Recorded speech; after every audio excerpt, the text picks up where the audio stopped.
de 3. Homens que vieram de lugares distantes. E eles já eram maduros, e eles já eram homens da ciência.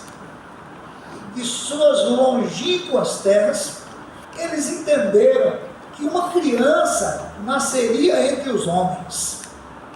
E esta criança seria reconhecida como o rei dos judeus. 3 homens, uma longa jornada, acompanhando uma estrela.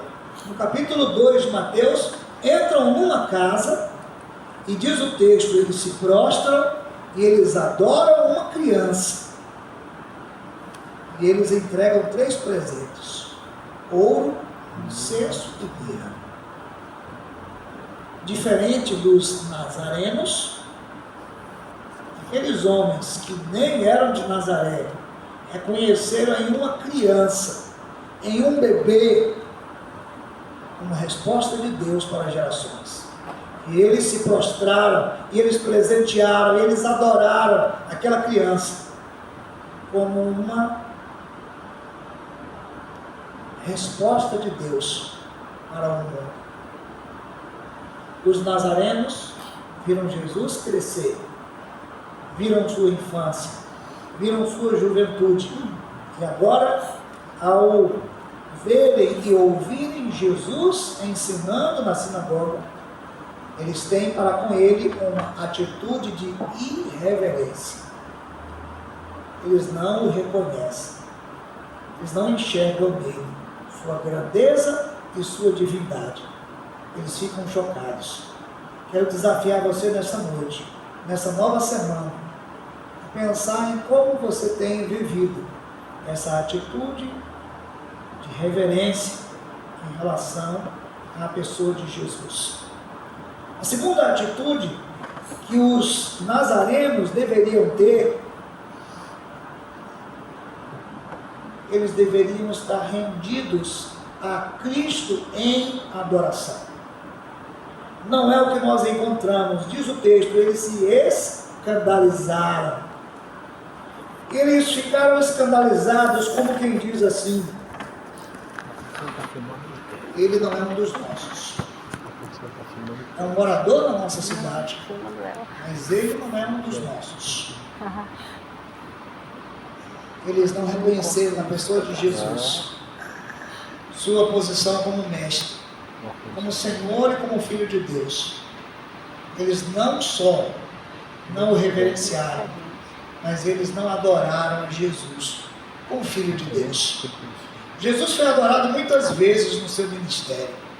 Quando os leprosos foram curados, um deles voltou e se lançou aos pés de Jesus e o adorou. Foram muitas as vezes em que Jesus foi reconhecido como Filho de Deus, por seu poder e por sua divindade. Mas aqui, os nazarenos, eles se escandalizam do seu morador, do seu conterrâneo, por uma coisa simples, ele está ensinando na sinagoga. Qual é a atitude que nós devemos ter? Rendição. Rendição e adoração.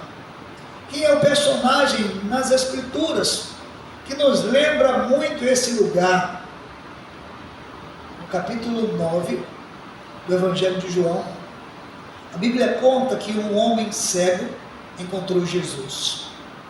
E Jesus passou o lodo nos seus olhos e mandou que ele fosse no tanque se lavar. E ele foi e voltou vendo. Só que houve um grande escândalo nesse dia. E o grande escândalo foi porque Jesus curou no dia de sábado. E as autoridades se reuniram para dizer o seguinte: quem é esse homem pecador? Mais do que isso, chamaram os pais daquele homem cego para dizer o seguinte: ele é cego de nascença? E os pais vieram e os pais disseram: ele é cego de nascença, ele é de maior, ele mesmo pode falar por ele mesmo, não precisa dos pais, mas não tem nenhuma face, ele era cego e agora está vendo. Eles continuam escandalizados com a cura de Jesus Então resolvem perguntar ao cego quem é Jesus. E o cego diz: só pode ser um profeta. Só pode ser um profeta. Porque desde que o mundo existe, nunca ouvimos dizer que um cego de nascença fosse curado se Deus não estivesse com essa pessoa. Ele disse: se ele é pecador, eu não sei. Eu só sei de uma coisa, que eu era cego e agora vejo. Aqui está o exemplo de alguém que está rendido em adoração a Jesus, que reconhece que há uma ação grandiosa de Deus na sua vida, mas a sua cura foi um grande escândalo no dia de sábado, para ele, para a sua família, para Jesus e para a sinagoga. Sabe qual é o maior escândalo? O maior escândalo da nossa vida é não adorar a Jesus. O maior escândalo é não adorar a Jesus. Durante a semana, não espere o domingo. Adore a Jesus. Se renda aos seus pés. Reconheça a sua glória, sua grandeza. Se humilhe aos pés de Jesus. Busque a sua presença de todo o coração. Ame ao Senhor com todas as forças do seu ser. Desenvolva uma amizade com Jesus. Ele é o seu amigo. Converse com Jesus. Tenha intimidade com Jesus.